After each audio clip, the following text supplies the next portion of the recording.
Diane Keaton, the woman who redefined quirky charm on screen, the Oscar-winning star of Annie Hall, the quiet strength behind Kay Adams in The Godfather, yeah, that Diane Keaton, passed away at 79. I mean, come on, how do you even process this? She was one of those actresses who felt timeless, like she'd always be there cracking wise in some rom-com or staring down Al Pacino with those wide, soulful eyes. But life, right? It throws curveballs, and this one's a gut punch. I saw the news pop up on my feed from People magazine first thing this morning, and I just froze. Scrolled through Twitter, sorry, X, and everyone's sharing clips from her films, old interviews, that acceptance speech where she thanked Woody Allen and looked so genuinely surprised to be holding that Oscar. It's everywhere. Tributes pouring in from Bette Midler, Goldie Hawn, even Robert De Niro chimed in, calling her a national treasure. And honestly, he nailed it. Diane wasn't just an actress, she was a vibe. That oversized menswear, the hats, the way she'd laugh at her own awkwardness, it made you feel like it was okay to be a little offbeat in a world that loves cookie-cutter perfect. So, today, we're doing this right. No fluff, no clickbait, just a full rundown on Diane's incredible life, her skyrocketing career, the family she held so close, and yeah, we'll talk about what we know so far on her passing. Because she deserves more than a quick headline. She deserves the story. Grab a coffee, settle in, and let's remember the woman who taught us that vulnerability is the ultimate power move. If you're feeling it, drop a heart in the comments for Diane. Alright, let's start from the beginning. Picture this, it's January 5th, 1946, in sunny Los Angeles. Dorothy Dottie Hall gives birth to little Diane Hall, yep, same last name as her birth one, which she later ditched for her mom's maiden name, Keaton, because, well, two Halls in Hollywood? Recipe for confusion. Her dad, John Hall, was a civil engineer, the kind of guy who built things that lasted, and her mom? Dottie was a homemaker, but oh man, she was a firecracker. Amateur photographer, won beauty pageants, Mrs. Highland Park, Mrs. Santa Monica, the works. Diane's talked about her in interviews, how Dottie was this whirlwind of creativity and warmth, always snapping photos, filling scrapbooks with life's messy beauty. That creative spark? It lit Diane up from day one. Growing up in the San Fernando Valley, Diane was the eldest of four, her brother John, and sisters Robin and Dory. Family was everything to her, even when things got complicated. She wasn't the kid screaming for the spotlight, she was the observer, the one piecing together stories in her head. High school at Santa Ana High, then off to Santa Ana College for a bit, but acting? That bug bit hard early. By 18, she's in New York, studying at the neighborhood playhouse with that legendary teacher Sanford Meisner. Imagine a wide-eyed kid from LA navigating the gritty theater scene, auditions in dingy rooms, scraping by on waitress gigs. But Diane had grit. Her first big break? Understudying in a touring production of The King and I. Not glamorous, but it was a foot in the door. Fast forward to 1968, she's on Broadway in Hair. Yeah, that Hair, the rock musical that had everyone stripping down and singing about the age of Aquarius. Diane's in the chorus, loving the chaos, the freedom. But it's 1969 when lightning strikes. Woody Allen casts her in Play It Again, Sam. She's his onstage love interest, and offstage? Sparks fly. They date for a couple years, collaborate on like 8 films after that. Woody called her his muse, and you can see why. That nervous energy, the quick wit, it was magic with his neurotic charm. But more on Woody later, let's talk family first, since that's the heart of Diane's story. Diane never married, something she owned proudly, calling herself a never married woman in her memoirs. No regrets, just a full life on her terms. But kids? Oh, she built her own beautiful family. In 1996, she adopts her daughter Dexter, short for Dexter, when the little girl was just 5 months old. Diane's been open about it, she was 50, single, and thought, why not? Motherhood hit her like a freight train, the best kind. Then, in 2001, at 55, She adopts son Duke. 2 kids, 2 worlds of joy. She's described those early days in her book Then Again, bottle feedings at dawn, diaper disasters, but man, the love. They saved me, she said. Dexter's grown into this creative soul, into photography and art, just like Grandma Dottie. Duke? He's the laid-back one, into music, keeping things grounded. Diane's house in LA was always buzzing, adopted dogs, golden retrievers named Reggie and Duke, wait, 2 Dukes. Classic Diane chaos, kids' laughter echoing off those high ceilings. And her siblings? Tight-knit to the end. Brother John became an artist, sisters Robin and Dory her rocks through everything. When her mom Dottie got diagnosed with Alzheimer's in '93, Diane became her caregiver, right up until Dottie's passing in 2008.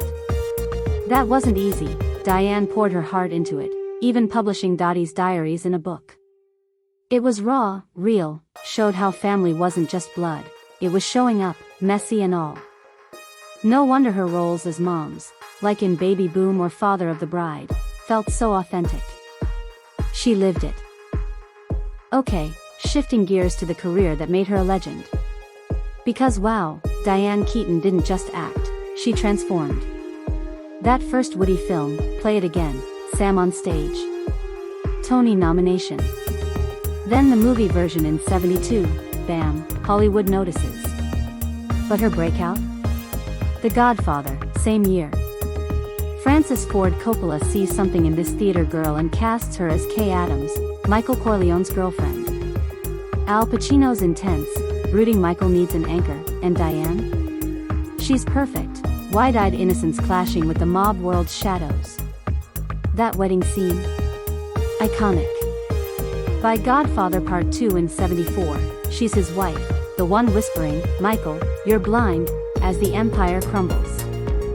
Fans still debate if Kay's the unsung hero or the tragic figure, but Diane made her unforgettable. No flashy monologues, just quiet power. She got an Oscar nod for it? Nah, but it launched her. Then Woody pulls her back for Sleeper in '73, sci-fi comedy gold. She's Luna, this ditzy revolutionary, and their banter? Non-stop laughs. Love and Death in '75 spoofs Tolstoy with Russian accents and exploding cows. But 1977? That's the pinnacle. Annie Hall.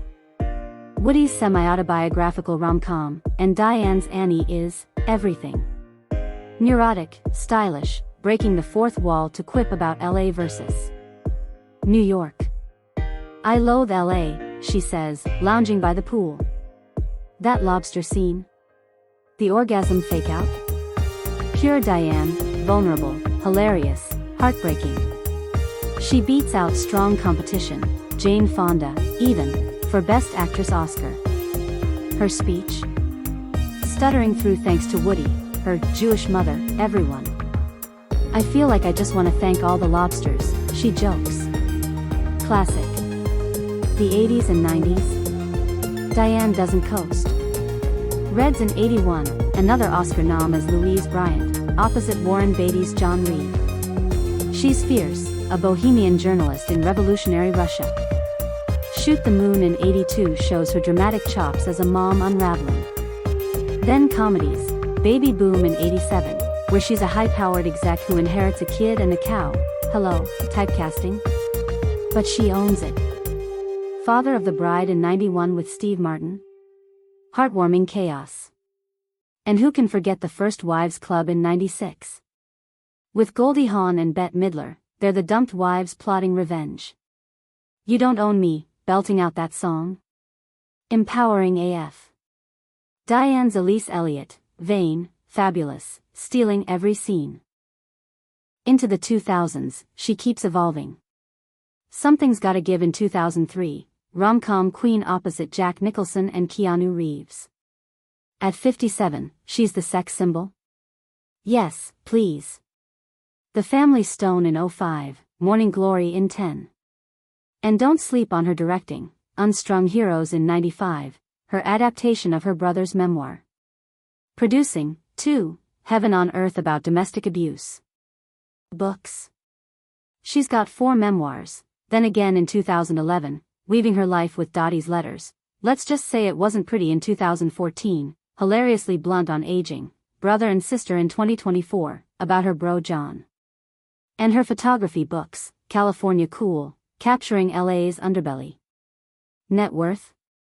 Estimates put her around $65 million at her peak, smart investments, residuals from those classics.